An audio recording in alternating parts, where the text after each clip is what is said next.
Posso? Good evening, everyone. My name is Margarida Saraiva. I'm a curator, researcher, and educator working in between Asia and Europe and in between arts and cultures.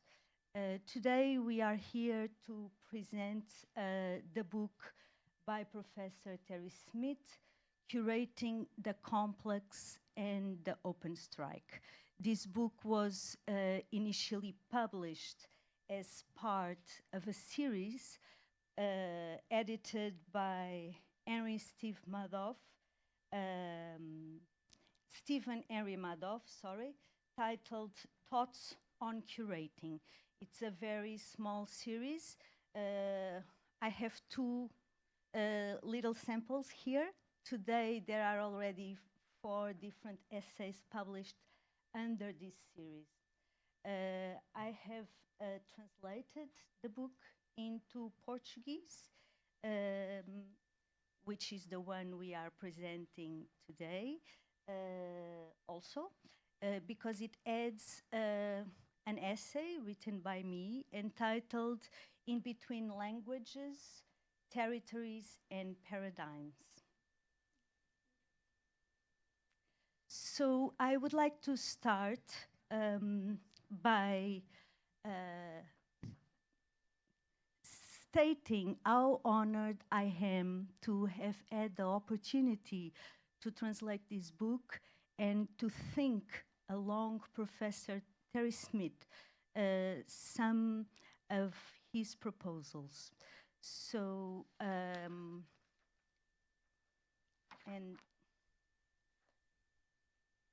I would like to also to say a few words about the process of translation. The process of translation inhabits the place of a certain hesitation that stems from a epistemic confusion implicit in the movement between languages, territories, and paradigms.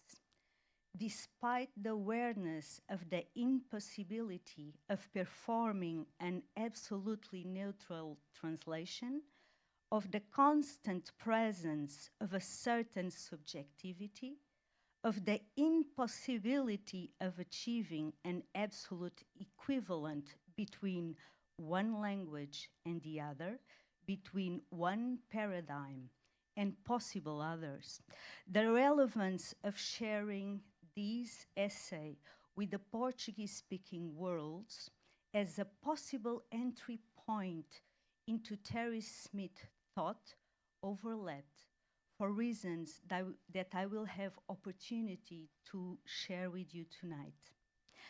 Translating also results from a predisposition for a closer dialogue with an author, his writings, his ideas, his thinking. Quoting Mutatis Mutantis, Stephen Henry Madoff in the preface of the original edition of this essay, I ask myself, as an editor, translator, and curator, what does this essay, this book, this work wants from me?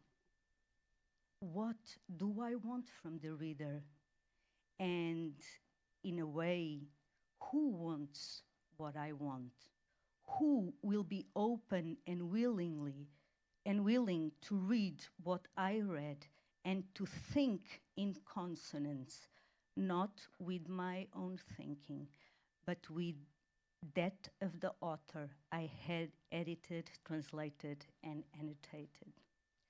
Terry Smith is the author of more than a dozen books on art and architectural history, including Making the Modern, Industry, Art and Design in America, 1993, Transformations in Australian Art, 2002, What is Contemporary Art, 2009, Contemporary Art World Currents, 2011, The Contemporary Composition, 2016, 1 and 5 Ideas on Conceptual Art and Conceptualism, 2017, Art to Come, 2019, and Economy Towards a Political Economy of Images, 2022.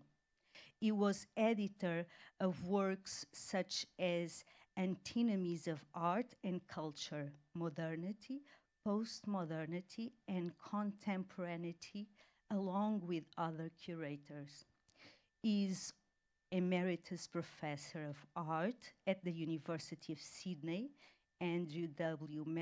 Mellon, Emeritus Professor of Contemporary Art and Theory at the University of Petersburg, New York, and Professor in the Department of Art, Philosophy, and Critical Thinking at the European Graduate School, Switzerland, Malta. And also Malta, the school has 2 different campuses. In the specific field of curating, thinking contemporary curating stands out, in which the author systematically explores what distinguishes contemporary curatorial thought in a series of 5 essays that also trace a history of exhibitions that, given their innovative character, have inscribed themselves historically. I have this book also here, if you want to take a look. It was the first I read by Professor Terry Smith.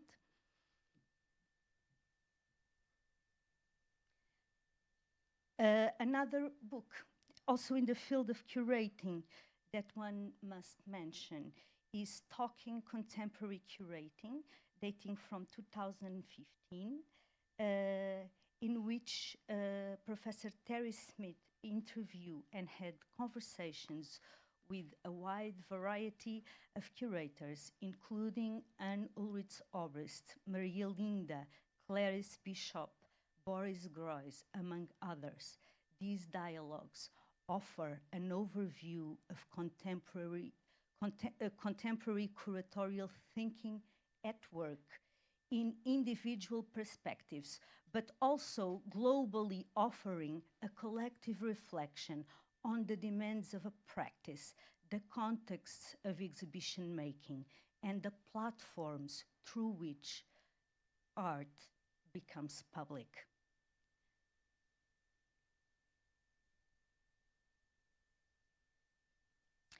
In the work now offered to the Portuguese-speaking worlds, Terry Smith updates the concept of the exhibitionary complex defined by Tony Bennett in The Birth of the Museum, History, Theory, and Politics, a book dating from 1995, and updated in a later text.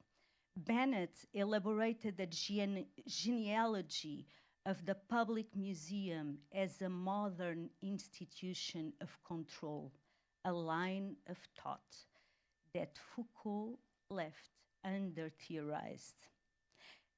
Bennett describes the formation, the function, the principles, and the politics of museums.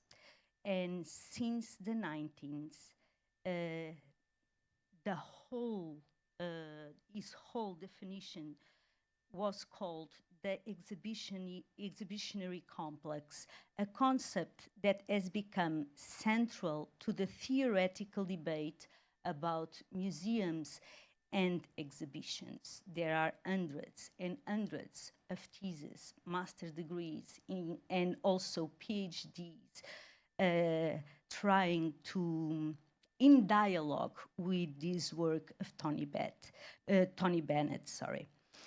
In curating the complex and the open strike, Terry Smith asks, is there a contemporary exhibitionary complex in the making?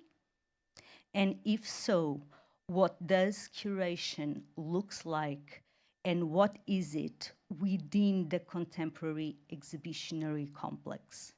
Through the texts, Smith updates the concept of exhibitionary complex, to the specific conditions of the contemporary world, calling it the visual arts exhibitionary complex. So without further ado, let's listen to Professor Terry Smith. Professor, the floor is yours. Thank you. Margarita, it's wonderful work that you've done to translate my book. I can't read Portuguese, but I'm sure it's wonderfully done. I thank you very much for it. I'm very happy to be here with everyone tonight. I apologise for the issues we had with the projection, but let's hope it will work out. What I'd like to do is speak to you about the book. As you see, I'm speaking to you from Sydney. I'm from the unceded lands of the Gadigal people of the Eora Nation. These are Indigenous people who we non-Indigenous Australians acknowledge every time we speak from their land, no matter where we speak to. So, as I said, very glad to be here. What I'll try and do in the next half hour or so is talk you through the book, and then we'll have from Margarita, her particular contribution, which is a very important one. She's added to the book and expanded some of my thoughts and ideas. Okay, so the book was written, as Margarita said, in response to Stephen Henry Madoff inviting me to do the first book in a series of books directed to curatorial studies students, so students of curating. Thoughts about curating for students of curating. I'm also Professor at Large at the School of Visual Arts in New York in their curatorial program, which Stephen is the director of. So here's the two books, very similar, but the readers of Portuguese have the extra additional material written by Margarita, so that's an extra thing for you to see. Okay, so the book is directed, in effect, as a kind of handbook for students of curatorial study. It builds on my earlier writing, Thinking Contemporary Curating and Talking Contemporary Curating. Those were books written because I was learning so much as an art historian, trying to understand contemporary art, to look at contemporary art from historical perspective, world historical perspective. I was learning an enormous amount from curators. The curators are the people who make art public for the first time. Artists make it for their friends in their studios, for commercial dealers and so on, but curators make art public, literally transform the private character of artwork into public speech, in effect.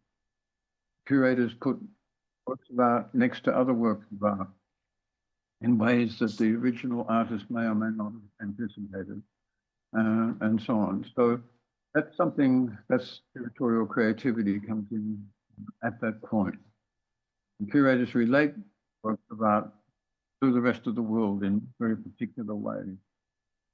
So what I tried to do in this book, Curating the Complex, is understand some of the really basic, simple principles, the inherited characteristics of what it is to be a curator of art today, and to lay out in the form of very simple lists and descriptions the nature of the experience of being a curator within the exhibitionary complex.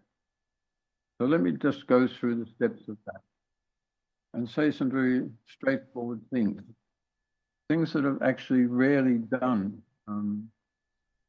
Too often they're just ignored and taken for granted. But if you, for example, begin with a list of all the professional categories where we use the word curator, and understand what a curator does, and if you put the list of those in historical order from as far back in the past as we can imagine, thinking particularly in terms of European culture, but also Asian cultures and all the cultures of collecting. The fundamental activities of course to collect and to care for a collection.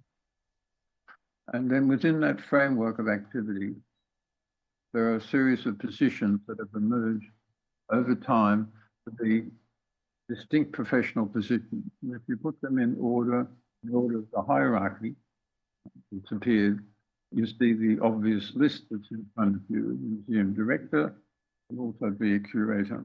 Museums have amongst their staff every exhibition makers as curators. In Kunsthalle, art space directors can also act, often are also curators. And each of those has a lot of things in common, but are slightly different in some different ways. Similarly, artists can work as curators, curators can work as artists. It's obviously becoming much more common in recent decades.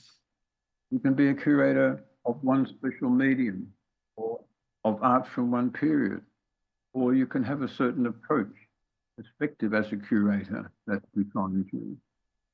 You can be what we call an independent curator, which means you're not in an institution at the moment. You could be in an institution next week, or you could work a commission for an institution. But in effect, you're independent in terms of not obliged to logic and the control and the framework of the institution.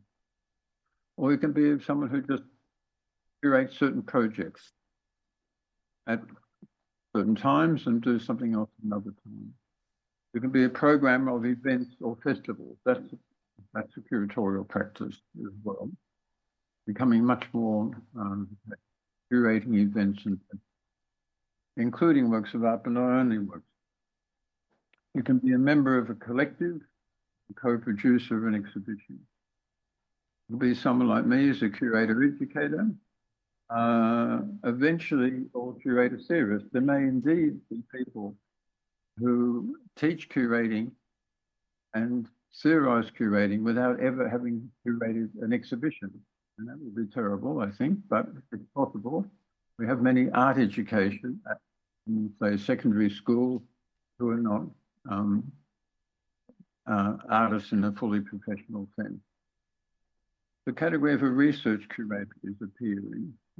I'll put it in brackets because it hasn't got much definition at the moment, but this is someone who curates archival materials, curate as many exhibitions, having an archival character is one of the important aspects of exhibitions of any kind. Have people who research, who use research materials, and eventually we'll have people who research curating itself as a practice that will become probably a specialist activity as well. Or we can have guest curators, for example, academic scholars or celebrities who don't normally curate, but might do once or twice in their lives. Interns. I mention interns separately because much of the art world around the world depends on the activity of sometimes paid, mostly unpaid activity of workers who don't have professional roles. They're crucial people. They're not necessarily paid.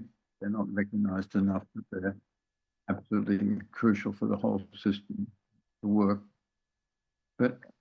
And then we reach a point where there are lots of activities or work by associates, people who come and work with their friends to do many of these things.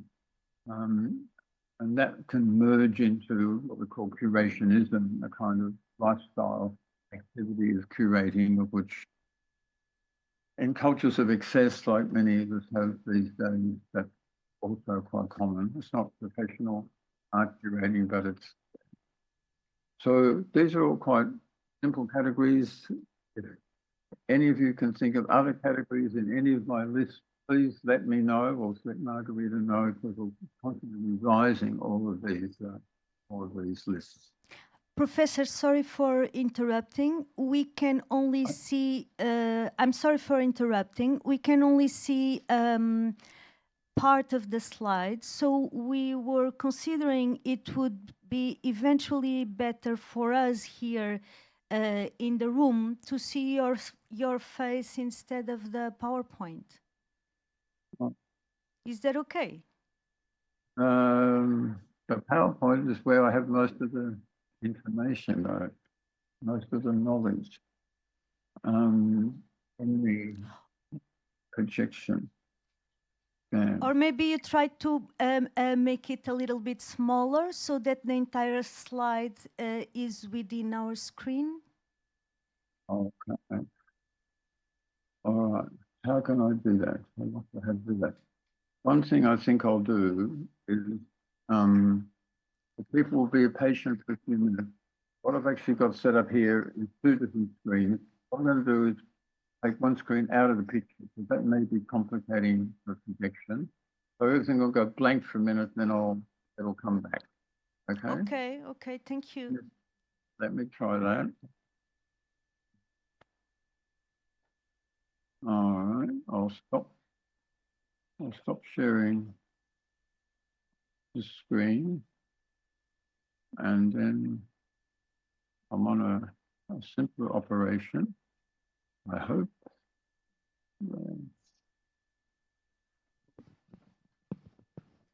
Open full screen.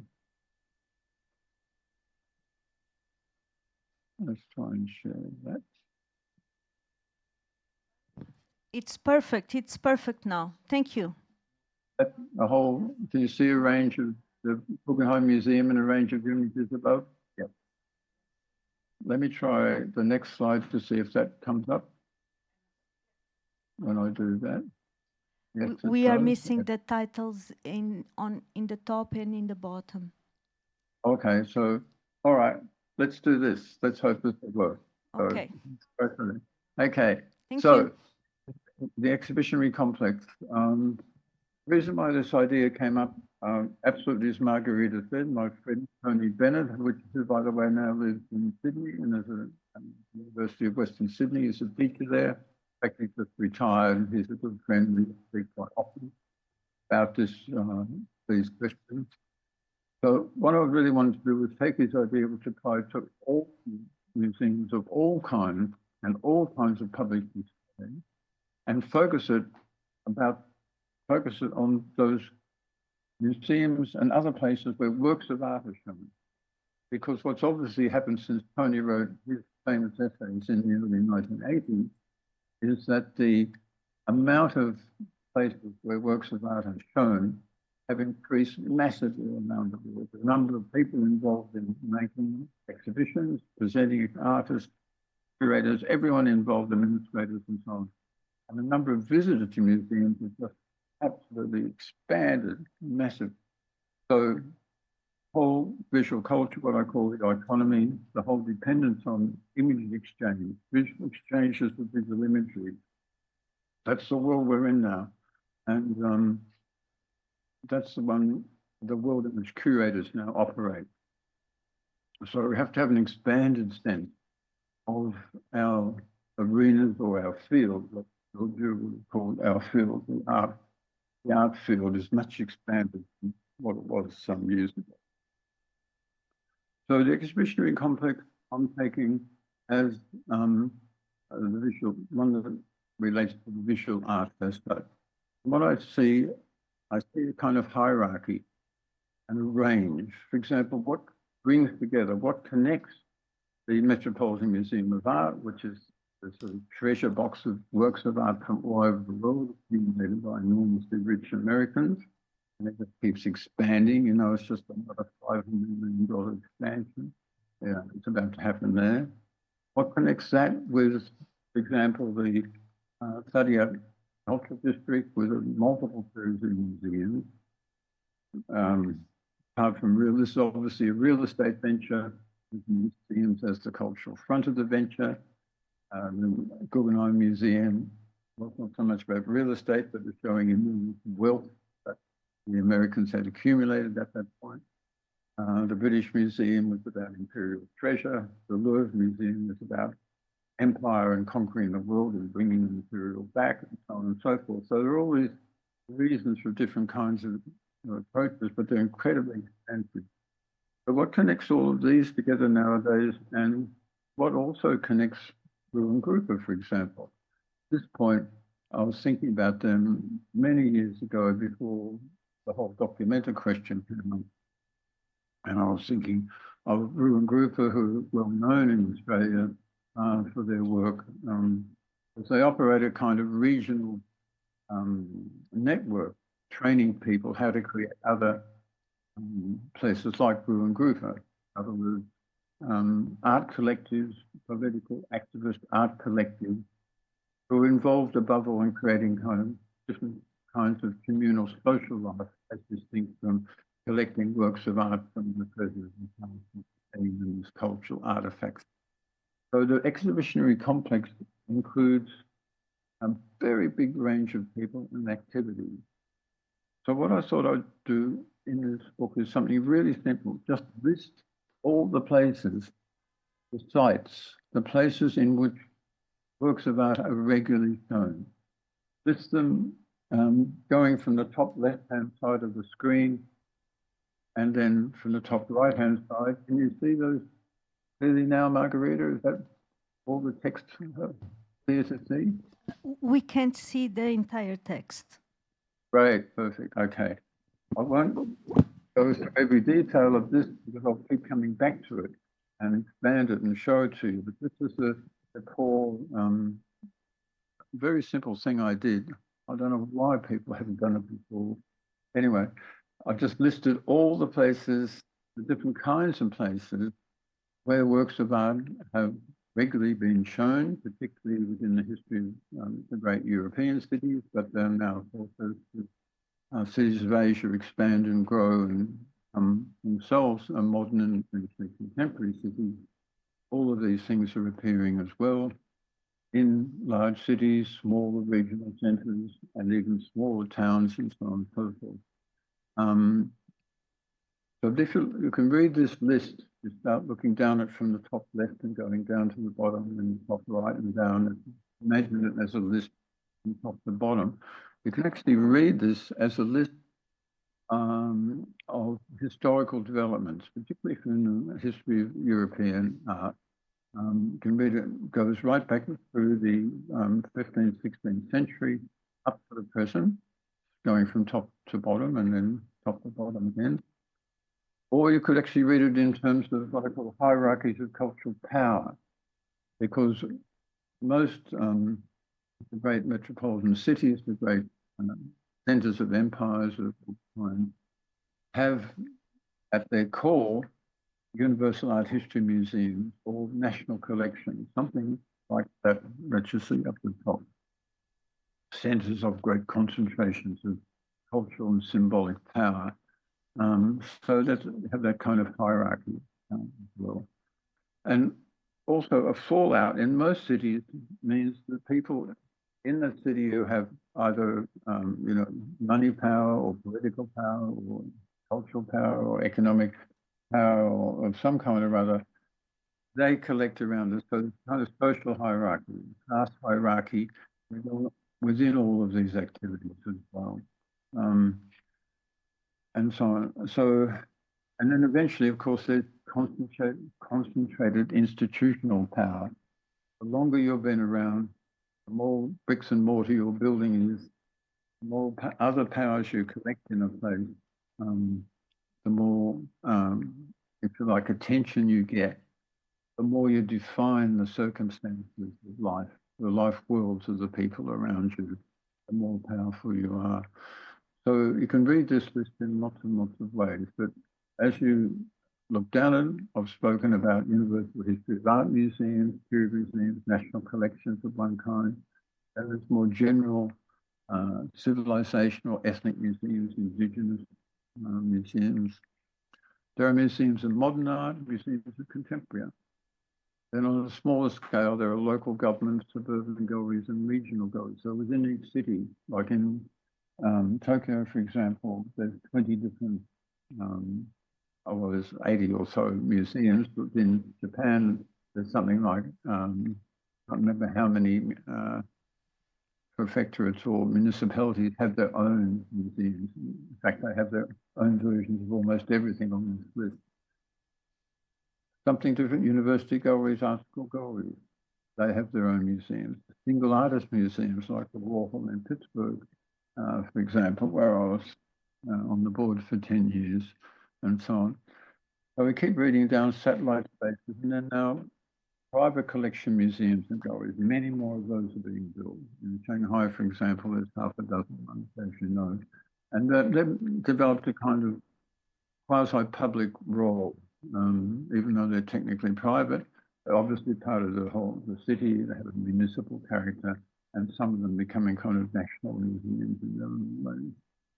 So you can see there's a cluster and a complex of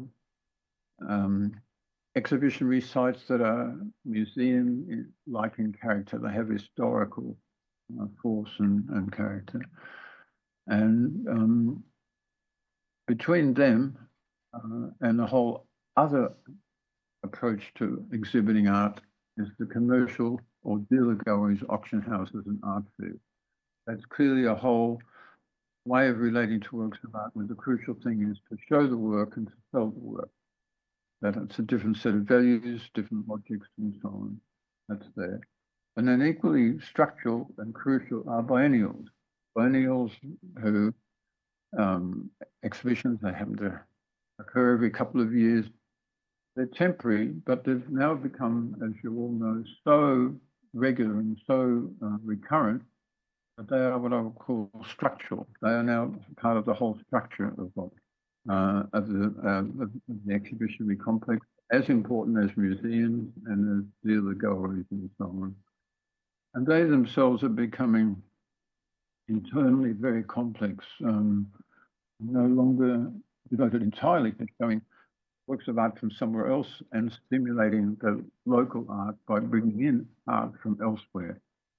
Biennials can do almost anything now, like put on historical exhibitions and even museum-type exhibitions. So this is something else that happens. You'll see connections between all of these different parts of the complex are in effect as powerful as the separated energies or separated activities of each part. Then the other great cluster looks on the top right-hand side, but in effect in the hierarchy it's lower down. But it's also historically very important, what we call Kunsthallen. And now we're looking really in Germany for leadership in the 19th century, artist-run organizations, halls where artists show their work, places for artists. And the inspiration here for this whole cluster that I'm describing on the right-hand side of the image is the energy of artists. Artists getting together to show their work in ways that are not beholden to the institutional history of museums, not obliged to the commercial galleries. Obviously, they often want to sell their work if they can, but that's not the main point. It's to actually get together and show art, make new art possible, just on the artist's own terms, with no obligations, hopefully, to history or money or whatever. It's a different kind of energy. So we have artist association spaces, not-for-profit spaces. We call them artist and initiated activities in Australia. Similar exhibitions when you have a residency or exhibitions at art foundations. This whole area is not-for-profit and not non-institutional. So, but institutes of various kinds and exhibitions amongst their research and other activities. Sometimes publications are designed as exhibitionary spaces. Even very conventional journals like Art Forum will have an artist section where they will show you something like a mini exhibition inside the magazine. One of the first to do that was Aspen magazine from Colorado in the 70s. So temporary events, pop-up events, and other spaces, whole different kind of approach. And then finally, down the bottom right, or the basis of it all, is activity that is public art or amateur art or art that appears in non-art contexts, art that's appearing on social media and so on. So this is a whole range of activity. This, as far as I can see, a fairly complete list of the sites or places in which works of art are regularly shown. A city like Sydney, we have all of these things going on all the time. Sometimes we have 3 or 4 examples of each kind of thing. All the large cities in the world have multiple versions of many of these things. Other cities would like to have them. Other cities have partial versions. Other cities are actually thinking, do we actually need this Western style visual arts exhibitionary complex? Can we in fact organise our own exhibitionary complex in a different kind of way? So that kind of issue comes up.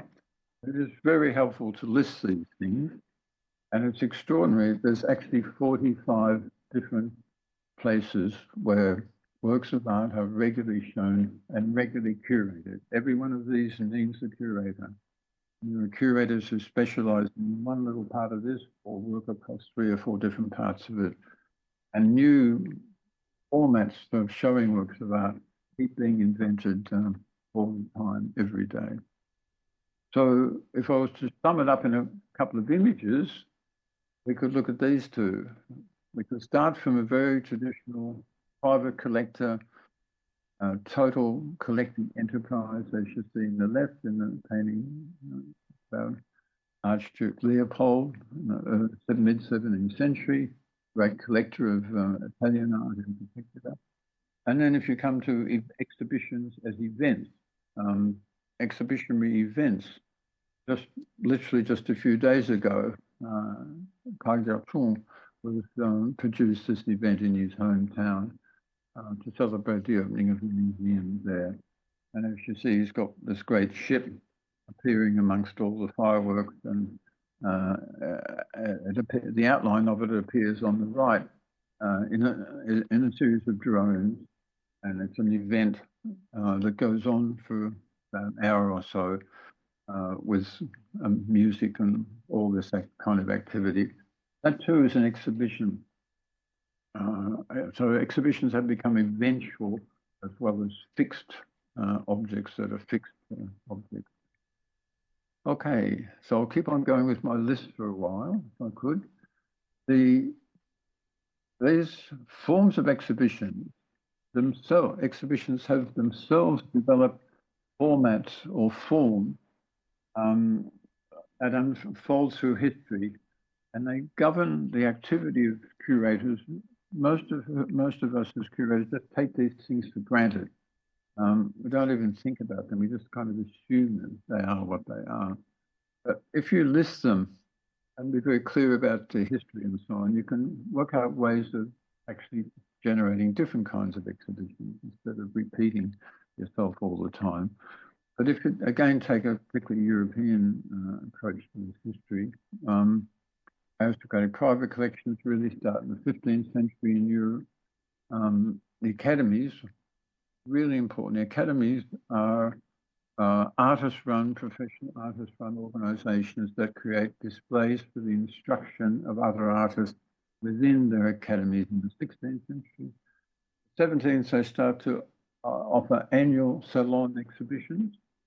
And then in the 19th century, particularly in the mid-19th century, we get public museums.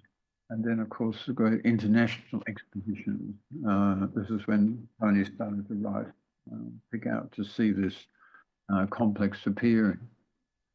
But then in the late 19th century and the early 20th century, kind of a modern aestheticism appeared in terms of the style of historical displays. Artist installations like the manifesto shows of all the avant-garde started to be shown. We got white cube, modernist white cube exhibitions in the mid-20th century, although there were some earlier ones in Germany in the 1920s. We have by the 1960s what I call post-avant-garde or anti-museum exhibitions. I'll come back to that a bit later. We also have always had, or for a long time had, the artist studio as an exhibition space. Sometimes they're made public, mostly it's a private space, but they're often, in some circumstances, made public. And then more recently, after the shift towards the services-based economies throughout the world, industrial spaces get purposed as places for exhibiting artworks, mainly sculpture, installations, performance, and so on. We've had more recently black box installations, obviously in terms of videos and film, art cinema and so on. The black box has become kind of crucial. We've moved, as you just saw in the case of the Kaijiao work, adventure, open plan participatory exhibition forms have become very common. And very recently, more discursive or educational or paracuratorial activity. So this becomes an exhibition, even a little bit like the conversation we're having now can enter into the domain of the curatorial as an activity. And in fact, I understand many of Babel's projects would have the character of being discursive, educational, and para-virtual. And of course, online and virtual exhibiting is now becoming, something that's just happening all the time. So again, a history, a development, fairly straightforward. I think it's fairly simple, but worth paying attention to. And another list, another set of presumptions that curators of art in particular have developed during this whole period, not just about where and for whom do you make your exhibitions, but these are like the contents pages of a book, or it's like the idea of whenever you're writing a book, you've got to have an introduction, a development, 1, 2, 3, 4, 5 chapters, conclusion. That structure or substrate is so common that most people writing books just don't think about it, but they just follow that sort of structure. Similarly, most people putting on exhibitions in the institutions particularly have a series of assumptions that I thought was worthwhile just listing what they were.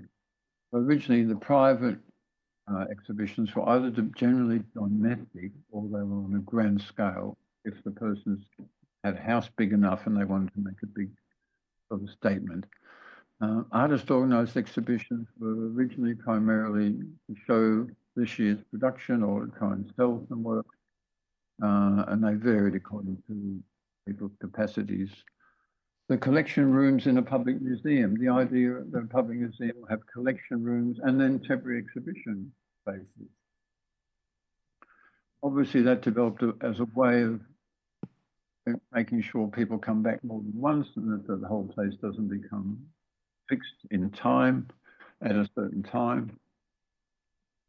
To introduce a kind of double energy into the museum, which we're now very familiar with. The temporary exhibition space usually is a test for how one of the collection rooms might look if you wanted to re-hang it. Okay, we can talk about that sort of point a lot, but I won't. Then if you look at temporary exhibitions, they can either be one-off or you can have a recurrent temporary exhibition or you can have a travelling one. Most temporary exhibitions themselves have this table of contents kind of structure. You either do a survey of a medium, a period, or of places, or of people, or of schools of art. Right? You either survey that, or you do a group show, a single occasional occurrence, or you do a show by a solo show, an individual artist, and the introductory, mid-career, retrospective, revalue overlooked artist or something, or you do an exhibition about a theme within the history of art, or you do a topic, an exhibition which has a topic, often originating outside art, like might have a political topic or a topic about the impact of some historical figure, or it could be about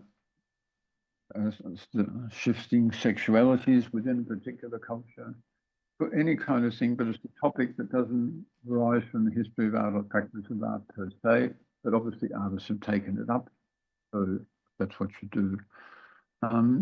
So these exhibitions can either be blockbusters, mid-size or small scale showed. All right. And similarly, biennials, we could talk about them at length. I've wrote about them on a number of occasions, but they have many different forms. They're an evolving historical type, also, so site-specific work. And I think I'll put in brackets dialogues between artists, artist curators, and artist thinkers. That discursive aspect of curating also becomes very much more common. It's developing forms that we can't really see in the same kind of way yet, but I'm sure some of you have worked them out and have got a diagram a bit like this one about them. And then events, eventual exhibitions or exhibitions as events can also be recurrent or occasional or one-off. And so we look at those sort of structures, and then if we quickly go through, as I do in the book, and Margarita's really expanded this aspect of the book in her comments.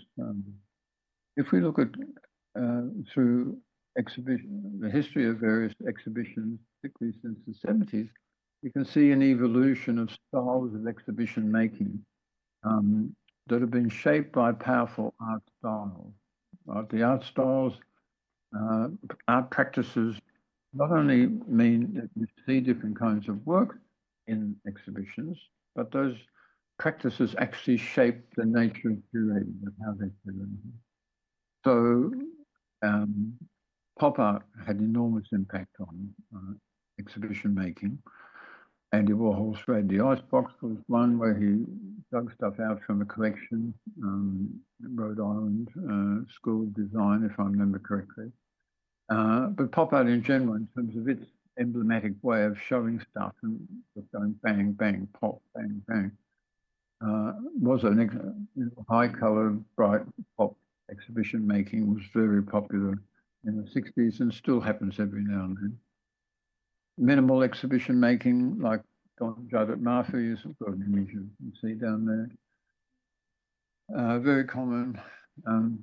Post-studio art meets the museum. When attitudes become form, you see an image from it in 1968.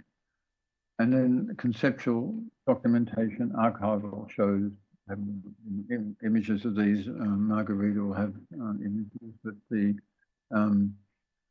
archival exhibitions obviously have a different sort of look and character as well, following from the enormous number of archiving activity and recording activity, conceptual and post-conceptual art. And similarly, if you just keep working your way through the years since the 60s, asking yourself, what have been the really transformational exhibitions that have not only been powerful in themselves, but have also led to different formats for showing works of art subsequently. So like Fred Williams might in a museum, to intervene into a non-art museum and show its collections in a way that's totally different from what it normally seemed to be. And then post-colonial, transnational, multicultural, indigenous type exhibitions for magicians de la Terre, Oakley and Wazel's, really major exhibitions that were post-colonial, not only in work of artists they showed, but the whole perspective in the exhibitions also had this critical Africanist, post-coloniality in their approach. Just editing his selected writings into 2 volumes that will come out from Duke University Press the middle of next year. So if we have time, I'm happy to chat about that in the conversation as well. I think absolutely major impact of his way of making exhibitions since the mid-1990s. So then, of course, institutional critique has developed its own form of exhibition making. The Gesamtkunstwerk, the whole idea of an exhibition itself being a massive work of art in many different mediums, and also very entertaining and spectacular. Zeeman himself highlighted in his work. That's become very common. And There's also a small but interesting approach to treating exhibitions as if they were theatre, as if they could be staged in the sense of stories as you move from room to room. And then there's very subjectivist or ahistorical, transhistorical exhibition making, like Axel Wolfert used to curate at Art Tempo in Venice. You know, 3 or 4 biennales. He did amazing exhibitions where works of art were just from various collections were just associated by the kind of free associations that the collector happened to have or feel, or some formal connection maybe, or whatever it was. Doesn't matter. Just totally subjectively put together. Can be quite fascinating, but also banal. Depends on the quality of the person putting them together. And then as we continue on, there's a vast amount of art historical revisionism that goes on. Some of it really very transformatory, like the examples I just give you there, feminist art shows, the conceptualism. And then what I call programmatic or world historical curating, like I've just mentioned Oakley's work. And some curators treat curating itself as a medium. And Hans Ulrich Obrist is clearly the master of doing this, like do it is a clear example. There's recurating, repeating historical exhibitions. Really quite common. That became a real buzz thing to do about 10 years ago. And particularly the Prada Foundation in Venice has done amazing work along these kind of lines. There's radical museology, the new institutionalism.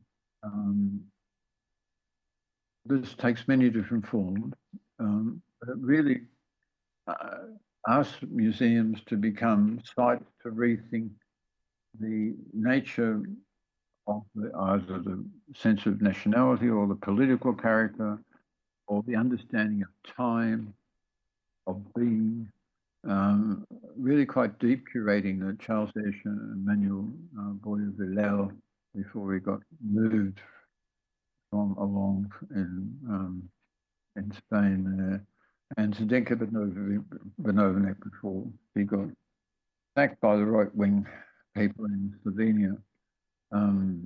Radical museology. Collective, activist, creative commons, that's been continuing activity as well, infrastructural activism. So that's in effect when the people who are operating in the if you like the anti or institutional setting or the not-for-profit, independent arts-based setting, create situations where their activity continues on through some time. But there are some very important activities or approaches to curating that occur under that kind of heading. I'll give some examples there. So that's another kind of list, but I think you're probably getting bored with lists. So let me go back to the visual arts exhibitionary complex itself. And I did this diagram a year or so ago, which tried to bring together or point out some of the dynamics that are involved in the interactions between all these different parts. So it's like a system that breathes in and out, breathes itself in and out, like the lungs of a system. They all depend on each other. If you see, I put a big circle around all the institutional activities on the upper left-hand side, and then pointed out that all the anti-institutional, quasi-institutional, what I actually call de-institutionalizing. It's a really important concept, I think. I think a lot of the activity that occurs, I've listed under the top right-hand side there, is an activity of recognizing that it's a kind of natural human inclination to try and turn something into an institution to keep it going and to keep it safe and keep it moving and keep the jobs and all the rest of it, which is fine and important. But to work against that, with it, inside it, to keep it shifting and keep it moving is a kind of deinstitutionalizing. That's the breathing in and out. There's a constant. Many art spaces that were only going to last for a few years have been going now for 20, some of them 50 years. And they're really changing, but they still try and keep some of that energy. And then many of the most traditional museums in the world are trying to be as inventive and as open and do anything goes as they possibly can, at least in some part of the museum. So you've got these contradictory dynamics that operate within the frameworks. The framework still keeps going, but those activities are fairly constantly. So the green arrows are about all the interconnections between the things. So clearly, when you come to commercial theatres and so on, they obviously relate very closely to private museums. Commercial system obviously feeds into biennials a lot, as much as biennials want to drift away from that. There's still connections there. Often we find, like in Sydney, for example, the Art Gallery New South Wales will host part of the Sydney Biennale, or some parts of it, but not other parts of it, and so on. So there's interactions between all these different parts. They feed back and forward to each other all the time. And I think that's the more important thing to understand about this system, as distinct from, the hierarchies in every single detail. And that's led me to think in recent years that this whole complex is not only about showing works of art, it's about, in fact, generating and distributing and exchanging value of different kinds. And it's not just about use, it's about exhibition value, to take up one of Walter Benjamin's great distinctions, that the use value of an object or work is obviously crucial, but the exhibition value, we have to pay attention in modernity, and particularly in our contemporary conditions, to exhibition value. And for him, that was fairly simple. It was the value of attraction, of what became, what was necessary for something to exhibit itself, to attract attention, just literally because it was attractive in itself, such as cinema and fascist marches and so on and so forth, propaganda and all that stuff. So he drew attention to that distinction. But when we look at the visual arts exhibition complex, the exhibition value being generated is, I think, different in each of these areas. So as you see there, I'm suggesting that museums generate and perpetuate and develop and keep renovating different sorts of values: conservation value, heritage value, renovation itself, education, public education, and literally they are places where cultural value is found and performed and recognized in a culture in a most obvious kind of way. Whereas all markets essentially are about exchange value. That's it. Everything else is decoration for this fundamentally different sort of exchange. Exchange value doesn't operate as core value in the other systems, although it obviously appeared within them. Biennials for me, have two sorts of crucial values. The value of constant transition. They represent transition. They're places of transition. You can see it happening. And they're also places of connection, worldly connection between different parts of the world. Their history, they may be very conventional in most places now, but their history during the 90s in particular was absolutely essential for art makers and artists from outside Europe and America to become international artists and to actually become recognised in their own countries. The massive emergence of contemporary art, as we understand it now, would have been impossible without biennials.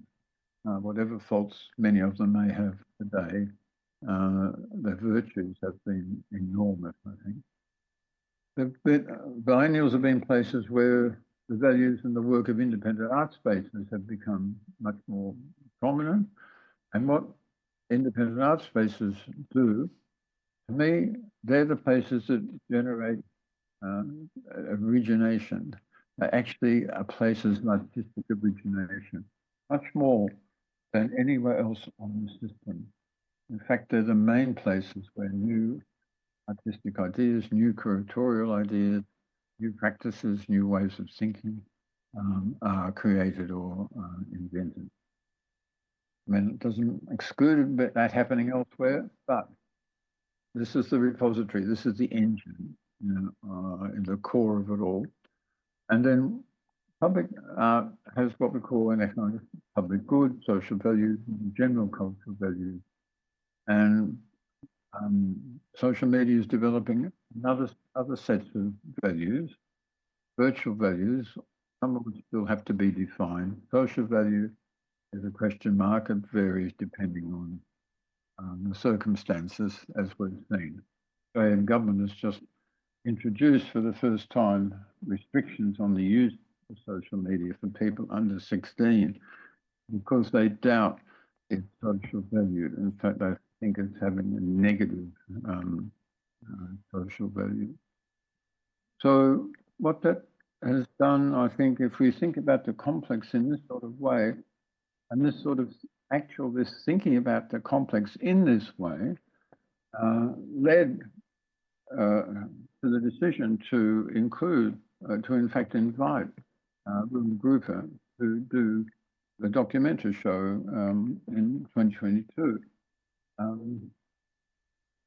The people who chose Ruben Grouper, many of whom I know, and I'm not a member of the group as well, very consciously were wanting to create a situation where the values of the independent art spaces could be put on display and disseminated through the value structure of the most institutionalized recurrent temporary exhibition in the world.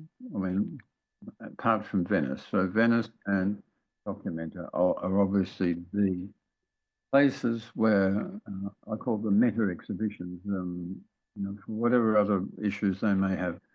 They are places where the whole international art world is asked to think about itself in a worldly manner, at least once every 5 and to a degree in Venice every 2 years. The idea of the survey, the idea of taking this world view of what is happening in world contemporary art is still the core of it all. So, but in effect, the Ruben Grouper didn't put on a survey from a distance. If you like all the previous curators, including even Rukwi had done, they invited artists from all over the world, from within these independent, non-profit art spaces, to come and just do their thing. And that's what happened. That's what they did. They come and did their thing.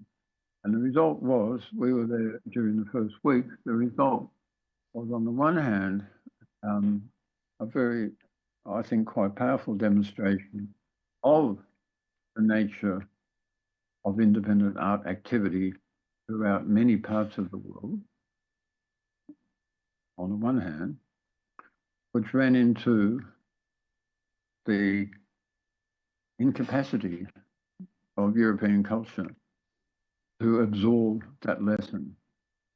And obviously it was triggered by the inclusion of some anti-Semitic imagery in the posters you see on the right in the background there, genuinely awful anti-Semitic imagery painted a number of years before without paying much attention to what was being done. A lapse into generating stereotypes, which is in and of itself unforgivable. There's no way you can resolve from it. But nonetheless, the whole project of Tarrant Party, their political project, is a very important one, has been for a number of decades. It obviously was the one that inspired Grue and Gruber, who were much less politically overt and directly engaged than Tarrant Padai to do their work. But it hit a point within German law and within the general the general prohibition against anti-Semitism, which should stand. Different from supporting everything Israel does, but in this particular case, there was a specific anti-capitalist image that was racially directed. So that's what it specifically was in this case, and that was wrong, a wrong thing to do. But to close them down and to not reshape this work within other works that they also had, to remove all of those figures that you see and put them off elsewhere in the exhibition was not good, not the right thing to do. I've written about this in some detail in the Australian and New Zealand Art History Journal. If people want to pursue that, article called "Withdrawing from Documental," where I lay out my position on this very explicitly. So these are issues that keep on coming up. But the clash of values is very much there. This is the exhibitionary complex, showing different aspects of itself in an exhibition, and we'll keep on doing so. So Margarita, I can spend just a couple more minutes on the open strike idea, and then we might have some your part. Does that make sense? Sure. Okay, great. So the book is in effect 2 essays. So that's the essay. The first part is the part directed at curatorial studies students that is very curator oriented. The last part, I felt I had to write 2 in the circumstances a couple of years ago, because I was very inspired by the way in which the art world in Beirut responded to the conditions that were occurring in Beirut, very different from being attacked and destroyed by Israel now, which I do not support in any way at all. But at that time, there's sort of internal struggles within Lebanon itself, between a tripartite system of government that actually generated, as it's done too often, a kind of disastrous political, economic impasse within the country. And it led a number of art organizations to think, how can we join in what became a kind of public revolutionary activity, really? Many people from many sizes got fed up with that situation there and decided to go out on the streets to talk to each other and to try and evolve a different kind of structure than the one that was prevailing. So the challenge then became, do we join in what's called a general strike, which is where everybody, no matter what their business is, just closes up shop or doesn't go to work and goes out on the streets and protests in some general kind of way? Or do we develop a way of continuing our activity as curators and as artists and as workers, some of us working together, keep the institution or the anti-institution going, the rest of us go out and join in the strike and the general political discussions. So it's a distinction between an open strike, meaning keep your work open to the way in which you actually strike, as compared to a general strike, which is where it only works if everybody goes out. What many people have learned throughout the 20th century and even more recently is that general strikes can have powerful effects, but they can also be ignored, they can be closed down, they can be repressed. And what that means is that the strike itself fails and the job you should have been doing to keep your own art organisation or activity, whatever it is, has also been lost. So a number of arts organisations got together and they made this call for what they call an open strike. And this is what they basically said. The open strike is, in effect, if you don't suspend, you don't withdraw art from culture, because the assumption is art activity and cultural activity is crucial, important social work and must keep on happening. It's been business as usual, but nonetheless, we maintain minimum necessary administrative operations, team members who are willing to fulfill respective responsibilities. Other team members want to be on the street, which we should do, and get connected with other people doing the work on the street. You rotate around and keep both things going rather than close shop and then put everything into this more general strike. So that's what they did. And of course, at the same time, the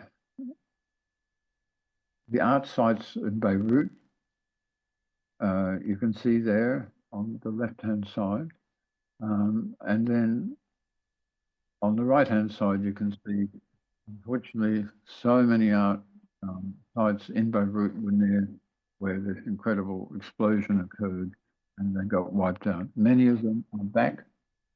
And indeed, it was great to see that several art spaces in Beirut have reopened even this past week after having been bombed by the Israeli Defense Forces recently. So I thought, okay, that's a response to one place, one situation.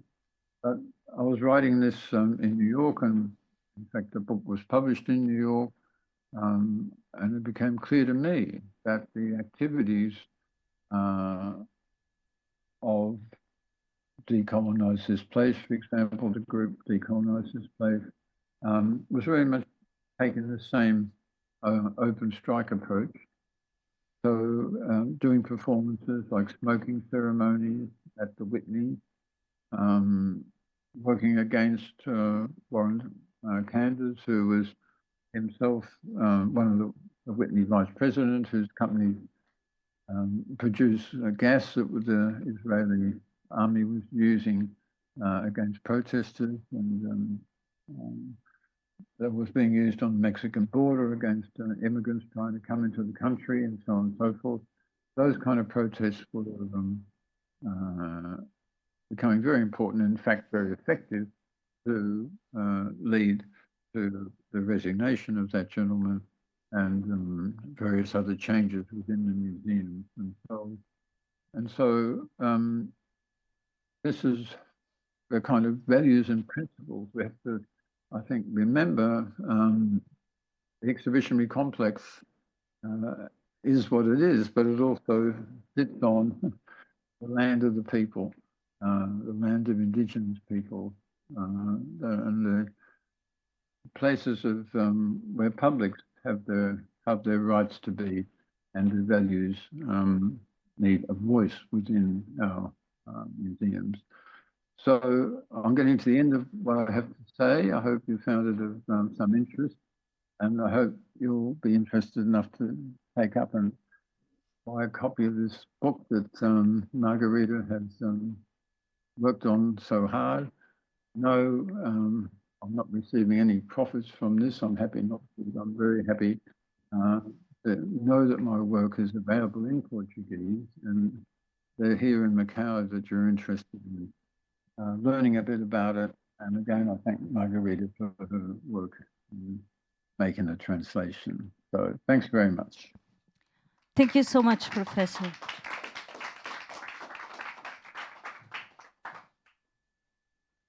Maybe we can have my presentation. Okay, I'll stop sharing. There we go.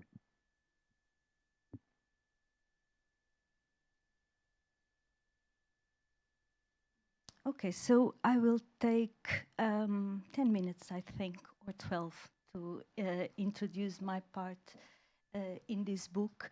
It was clear to me that the book, or the first part of the book referring to the exhibitionary complex, was an important tool for all those studying curating. Therefore, I thought it would be interesting to expand on one hand, and on the other hand, to unpack many of the lists and charts, or at least part, to make it available for all those that are interested in studying or knowing more about contemporary curating. I think I need so I started working with the charts, and okay, let's see which one. Not working. Okay. So I thought that if I gather all the exhibitions mentioned by Professor Terry Smith during his book in a chronological order, plus adding a few images, it will offer everyone a visual reference and also chronological perspective of these shifts. So this is, I started in 1969, Live in Your Head When Attitude Becomes Form. And this is a very important exhibition in the history of exhibitions because it marks the moment in which the curator starts to work together with the artist and inside the gallery space. So if you think about old museums where all the paintings and the sculptures are inside glass walls or just placed in the wall, you can see that here is an entirely new environment. It also marks a moment that defines the history of curating from that time on, because contemporary curating becomes a way through which curators work together creatively with the artists. So here I have some images. You can clearly see that this is very different from traditional exhibitions. Now, 1969 still, this is a series of shows by Lucy Lippard from 1969 to 1974, because it was made in different cities. It was known as the number shows because it takes the title of the exhibition takes the number of the population of that city as the title of the show. So it was known as the number shows. And in here you can see the index cards that were the catalog for this exhibition. This is a landmark because it changes entirely the interaction in between the visitor and everything that is in the gallery in exhibition. So now you are entitled to touch and change and see it in whatever order you would like to. Now, this is again 1969, 1970. Ride the Icebox is an exhibition by Andy Warhol, and it's also a crucial show because it's the first time an artist acts as a curator. So from this time, from this exhibition onwards, several artists start to work with museum collections in order to create their shows, something that has never happened in Macau till present time, despite my recommendations. So, just a comment. Here you can see that the presentation is again entirely different from a traditional art show. Here, very important curator, Harold Siemens. In this exhibition, the curator tries to recreate the poetic environment in which the works were produced. Now we are in 1980, 84.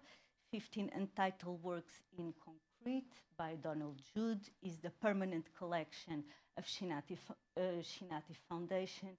And as you can see, this is again an entirely new approach. The artist has acquired as a location with the support of the foundation, and by doing so, he places the artworks outside of the gallery, outside of the museum space, and now in the landscape, art takes place.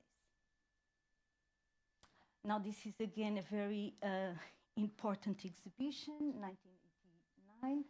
1989, in French, Magicien de la Terre, by Jean-Hubert Martin. It was at the Centre Pompidou, and it was a very important show because there was the introduction of indigenous art. Together in this slide, you can see is Richard Serra in here, and here an indigenous art piece. Aboriginal, sorry, I'm without my notes to make it easier for you to listen. So maybe I missed the name.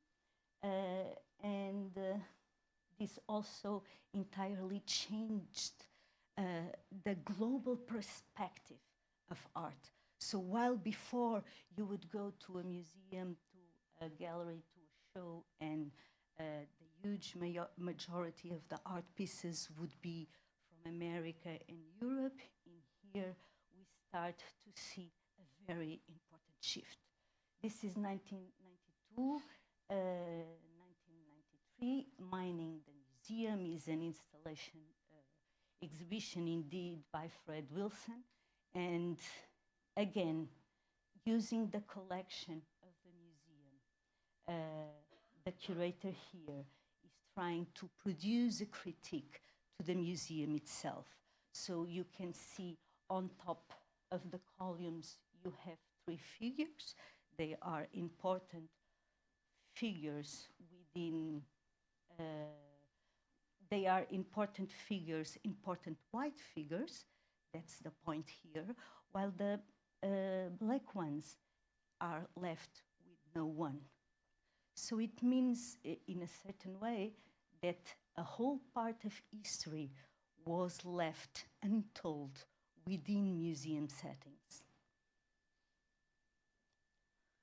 Culture in Action, we are now 1993, by Jane Jacobs. This is Chicago, an exhibition that also marks a very important point in the history of exhibitions, because here Jane Jacobs works together with the communities, and instead of placing an art piece in different locations in the city without any relation to the community, she was working with artists long term, with community centers and other communities in different neighborhoods in Chicago to collectively create the art pieces that were part of Culture in Action. 1997, this is an exhibition that was highly criticized because it was seen as being too commercial. And here, trade routes. I have some of these because I started collecting the catalogs for all of these exhibitions.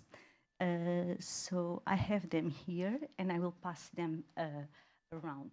This one, Trade Routes, I don't have. It's only available at the Asian Arts Archive nearby in Hong Kong. If you wish to take a look. In here, Okui and Weather starts, I wouldn't say start, but continues to produce a very important shift towards the inclusion of art from elsewhere. And from elsewhere, I will include everything that is not either European or American. So it continues in this movement, and he asks artists from different places, countries, regions, continents, to consider and to discuss questions that have to do with identity and globalization. Need the slide. So 1999, 2001, after the war, art and culture in post-communist Europe. So this is an attempt to revise history of post-communist art. Here again, a view of the installation. Global conceptualism, now this idea that we want to put everything inside a certain single exhibition. 2002, Documenta, again Okui and Wozer was the first time here the curator for Documenta, and this was a very important also turning point, because he had an international post-colonial perspective throughout all the exhibition, but he was not working alone. So he was working, as you can see in the picture, with curators from different places, including Owen Ru, curator of Chinese origin, which became also very renowned for the quality of the work developed. So here you can see by the art piece in display the critical tone of the exhibition.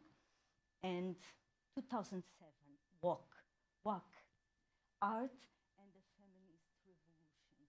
So here the exhibition was curated by Tony Butler.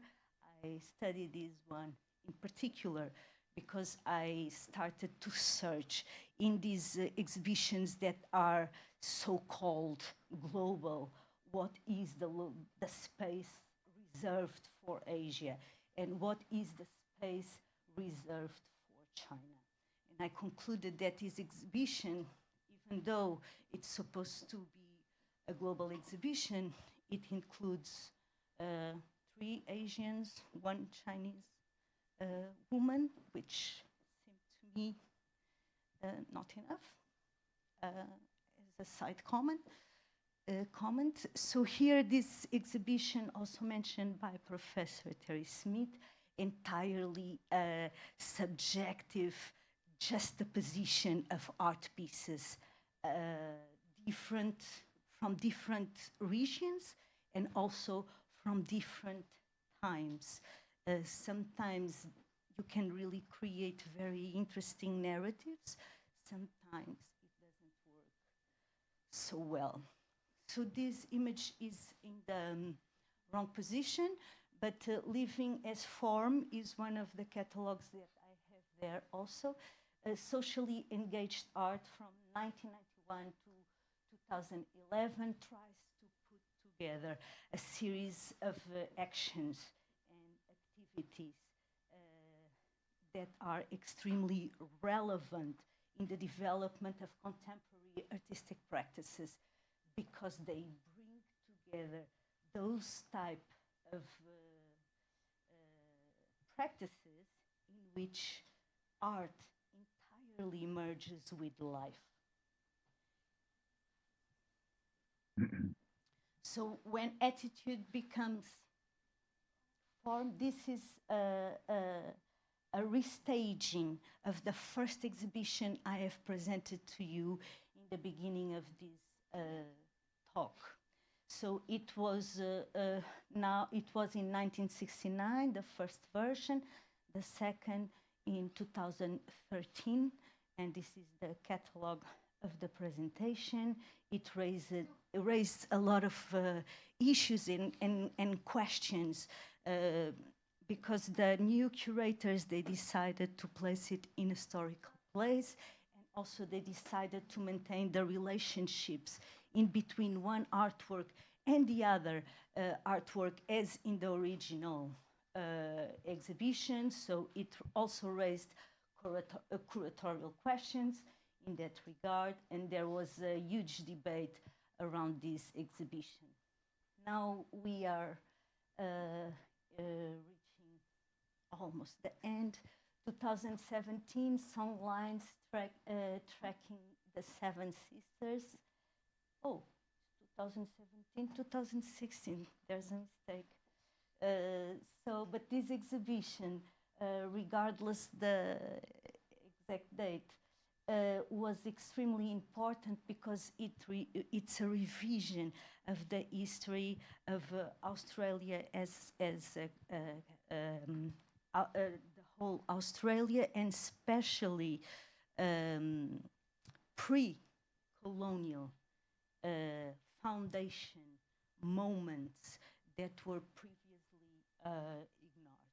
So this took a long research, and it was finally awarded one of the best exhibitions of the year. So further details you can also find in my little book in Portuguese, because I introduce all of these exhibitions in a very short notice, and including not as many images I would like to, but at least one exhibition per show, trying to highlight why are these shows so important in the history of contemporary curating.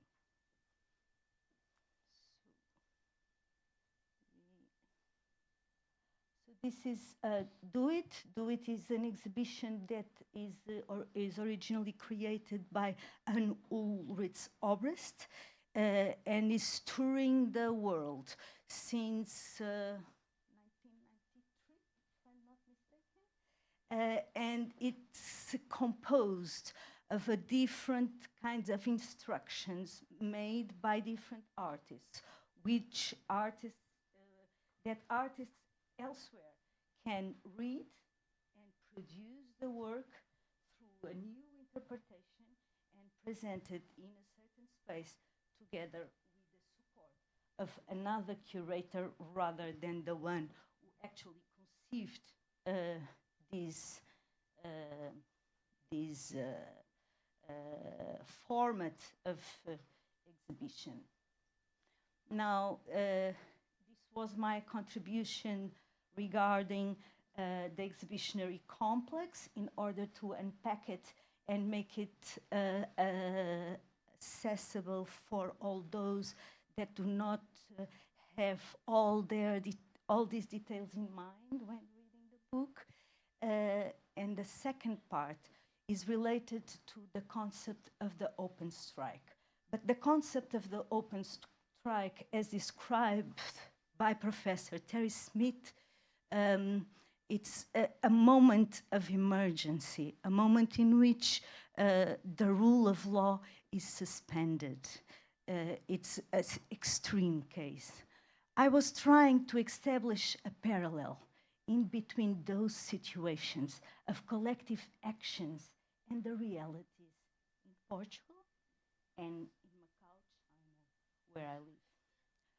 So, as these states of emergency, as described by Professor Terry Smith, are not to be found in the recent history in Portugal, I thought I could mention certain collective actions that opposed artists, curators, intellectuals to museum management uh, board of directors or governments in search of the production of a certain structural change in the way these institutions are actually governed.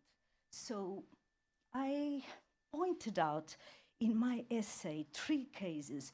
One is this one, the case of Mapplethorpe exhibition in Serralves Foundation. Mapplethorpe has images, photographs which are sexually explicit and which were on display, but some of them at the last minute have to be removed from the exhibition due to a certain alleged intervention of the board of directors.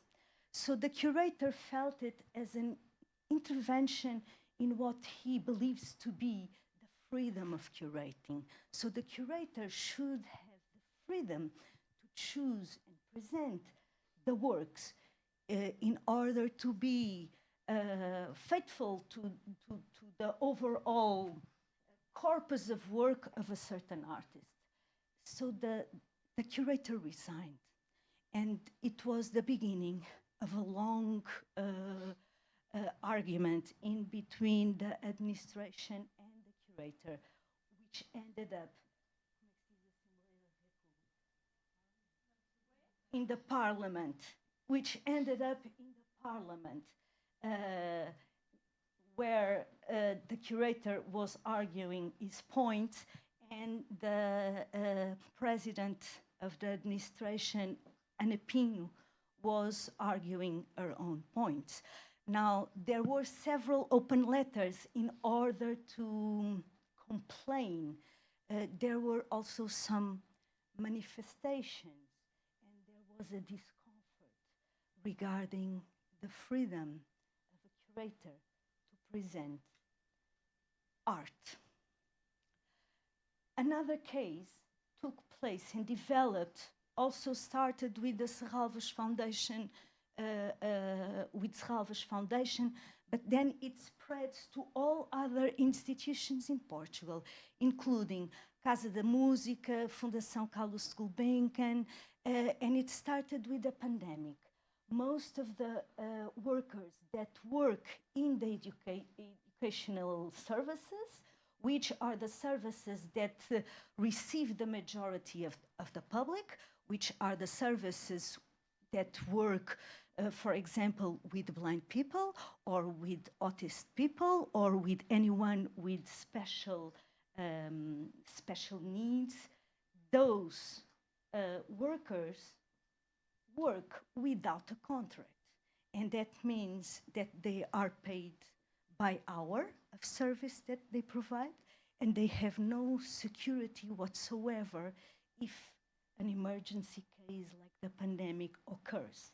So suddenly, those workers that have a salary because they work practically full-time at the foundation or at Casa da Música or at the Museum of Art and Architecture, suddenly they were without resources to pay their rent, to pay their water, or to pay their electricity. So it felt terrible. There are a few studies about these cases written and published in Portugal. Here, tragedy, a Portuguese style tragedy, and now an article which was very important in also helping to mobilize and bring this discussion into the public sphere at Público. I also presented here the way in which these cultural institutions so often devalue the work of the ones who actually take care of those in need, of the public within a certain institution. So, because one thing brings to another, this desire for change also bring us the desire to imagine realities that do not exist. And this image is for me very interesting because it states, imagine if Serralves was for free. Now, of course, we need to think how does all this constellation can be related or relates or doesn't relate with our own reality and the locus in which from which we see the world. And today I added this image. I was at the auction in Hong Kong on the night this exhibition was sold. It was the Ulan's collection, selling day. I wanted to buy it. It's just a detail. But the character on top, it says no. So you have a naked individual and you have a character, large character, painted in red, which covers the mouth and says no. So when we change paradigm from certain parts of the globe to other parts of the globe, how does these theories apply, or how doesn't they apply whatsoever? And the question is that in our paradigm, and by our paradigm, I will refer to the one in which we live in, there is a sense of silence that is culturally embodied in each of us. So I am not speaking only about imposed silence.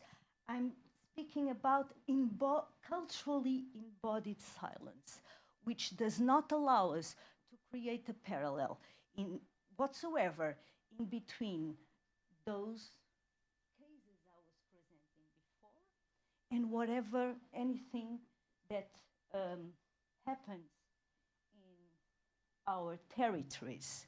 And now I bring you to the title of my essay, In Between Languages, Territories, and Paradigms. This is another one, The Omnipresence of Text by Wong Wen-yo. It's an installation which I love. It prints out an old novel and it traces back, it covers in black certain parts of the text. In time, the whole text will disappear except the one that was marked in black.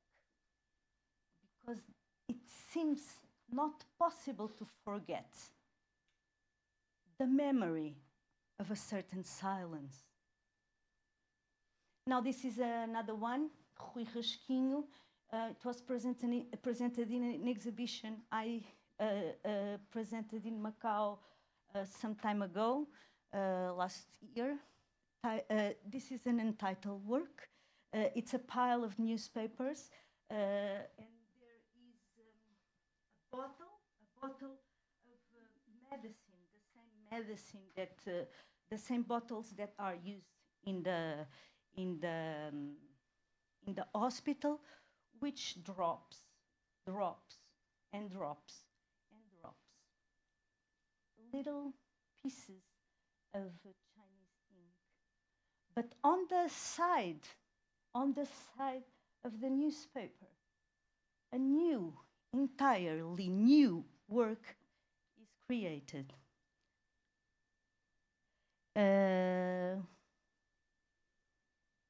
And we don't know how it will unfold. I would like to go back to the beginning of my essay and a question that Professor Stephen Henry raises when he speaks about what is the work of a curator. And he says, in face of a certain work of art, and I will add, in face of a certain essay, in face of a certain exhibition, one must ask oneself, what is this work? What is this text? What is this exhibition demanding from me? And that's how I would like to terminate my presentation. I don't know if there are any questions.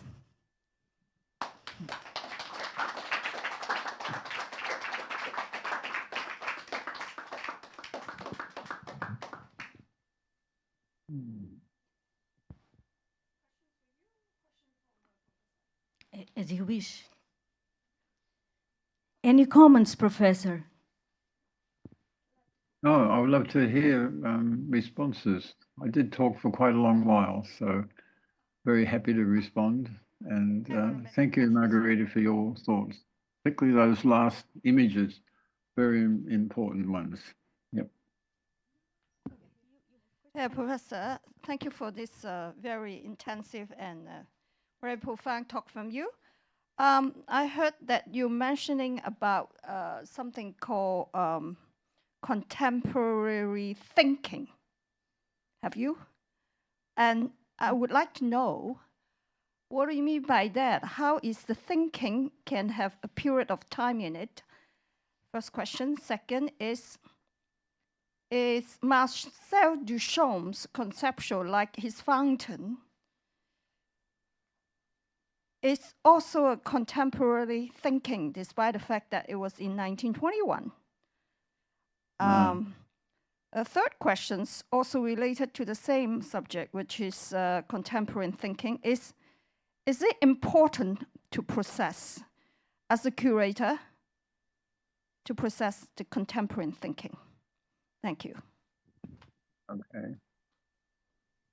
So the last question, was it important to profess contemporary thinking? Was that what you said? Is that your verb? Yes, besides the first two questions, the third one is it important, in your opinion, as a curator, that to process also the contemporary thinking? That's the question. Mm-hmm. Oh, okay. So, okay. A complex question, but the simple answer is, I think, contemporary thinking is not something that someone else does and you adopt it or not.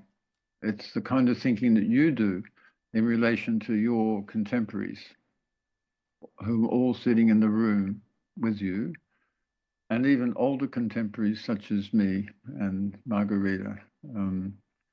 So contemporary thinking is thinking about contemporaneity, about what it is to think in a world, what it is to curate in a world, what it is to make art in a world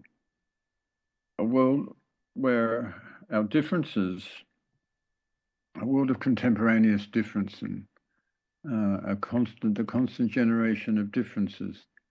And the differences are differences to be respected and acknowledged and understood, sometimes opposed if they're negative and destructive of the world. Contemporary, there's a lot of ancient thinking that is totally contemporary. Indigenous, Aboriginal thinking about how the world began and how it continues to be. Indigenous thinking takes the ancestors to be present in the world right now. Oakley taught me that in Africa, Ubu thinking means that for every person that you're speaking to, there's another person or another kind of version of that person also there, who may be an elder or just another version of that person. So you're contemporary with people who aren't actually physically alive, like your ancestors in Chinese culture, for example. And you're contemporary with those artists who make work that speaks to you now. So there's not a either or answer to your question. The world doesn't divide, should not divide into people who are committed to ancient thought or older art and current art. Absolutely not. You must think on a level where these things are contemporaneous with each other and operating in all kinds of different ways. Finally, all the curators whose work we showed, many of them were committed to an idea of contemporaneity, which is just about whatever's happening now. That's superficial. That's really to accept whatever is happening and look for only the newest thing. There's all this just superficiality. Much more important to do what we've just done. Look back through histories, look at structures, see how they exist in the present, see how they move through the present, and then work out what you can do to add to them or shift them if you want to shift them in a different kind of way, I would say. So that's how I would answer you at the moment, because it's quite a general question.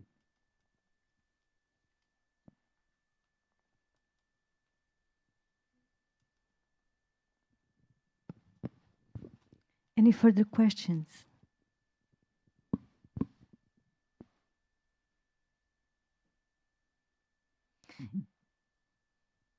Maybe our audience is a bit shy.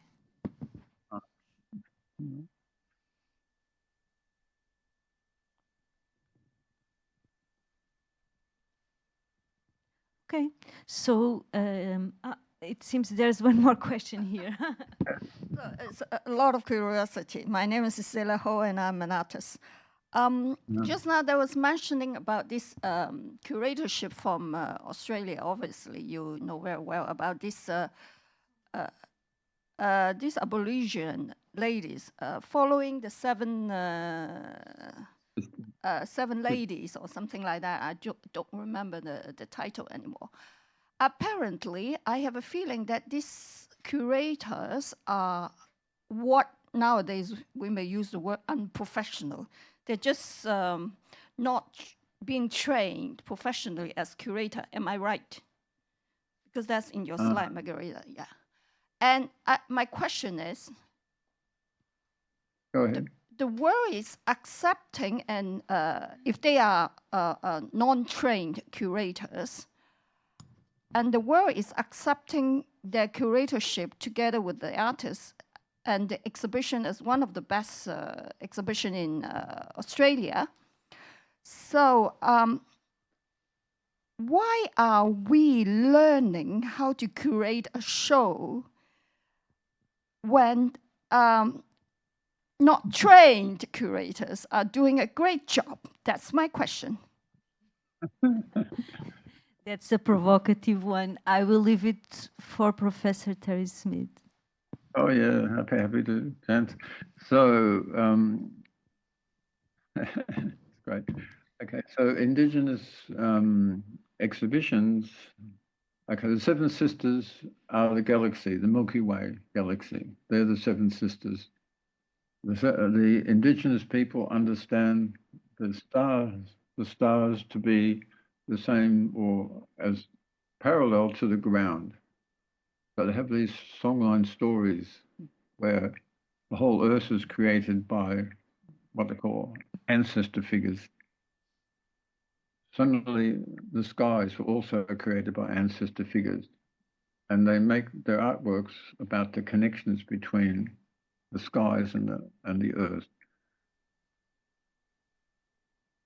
When you do an exhibition about that story or that set of stories with Indigenous people, you consult with them to make the exhibition because it's their knowledge. They have the knowledge, like you consult with any artist to make an exhibition.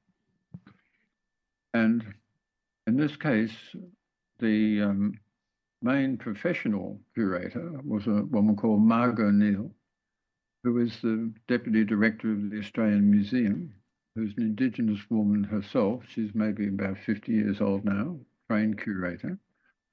Had made many exhibitions, including a famous exhibition of the work of Emily Kamware, that travelled around Japan. She worked with the key women who were the elders from a particular district where this story is very important. So the women, the Indigenous women, have to represent the continuing relevance of that story. So they have ceremonies and they sing it all the time. They make works of art, including some of those woven figures. They also do paintings and ground paintings, paintings on the sand. They also paint on their own bodies. Okay, so they make all these things. And the exhibition consisted of some of the works that you saw, but also many paintings, films of the performances, and a big screen, a big overhead screen created that told the stories in a way you could sort of lie there and see the skies above you being created from an Indigenous perspective. So not only won a best exhibition in Australia, it won the ICOM, the International Award for the best exhibition in the world at that time. So your distinction between non-trained curators that we're meant to listen to is a distinction I would question. I would ask you to think about why you asked that question and not answer that now, but just go away and think about it. And now I've explained to you that exhibition making nowadays, particularly with Indigenous people who have sacred knowledge, can't be done by people who are not Indigenous. It must be done by people who, if you're not Indigenous like me and you make an exhibition of Aboriginal art or Indigenous art anywhere, you work with the artists and with people from the community, and you actually work with them. They learn to become curators, right? This is a learning situation. And you'll probably find, I hope, when you become a professional curator, when you work not just with artists, but you might want to work with Indigenous people to make an exhibition, and you'll find that working cooperatively, where everyone is part of the curatorial team, you might do most of the detailed professional work, but you're part of a team of people who are bringing this work out to the world. In fact, I was just in Hangzhou at the China Academy of Art giving a talk 3 weeks ago at a conference about curatorial education. What's the future of curatorial education? And this is a conference called Intermission. I think they'll be putting the videos online soon. So I really encourage you to look at those videos and presentations, because they had a bunch of people like myself come and talk about curating in general. But the second day was entirely devoted to graduates from the China Academy or other young curators, all Chinese or overseas Chinese, all in their 30s, maybe 40 years old, all of whom are doing exhibitions of various kinds. There were 20 of them. Half of them are doing exhibitions with what I call Indigenous people. That's to say, folk artists or artists who work in communities, or in other words, the nationalities within China and elsewhere. So Indigenous curating and curating with Indigenous people is something you've got to pay a lot of careful attention to, okay? So there's my answer to the question. Thank you so much. Professor, we are like half an hour late, and therefore I'm not accepting any further questions. I would like to thank you very much for your presence here today. I would also like to thank the Rui Cunha Foundation for hosting us today. I thank Stenberg Press for allowing us for the translation, and I thank Circo de Ideias, the publisher in Portugal, who published the Portuguese book. So thank you all for your patience.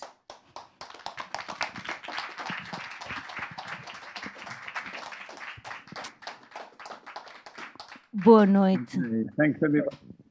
Thank you. Great. Thank you.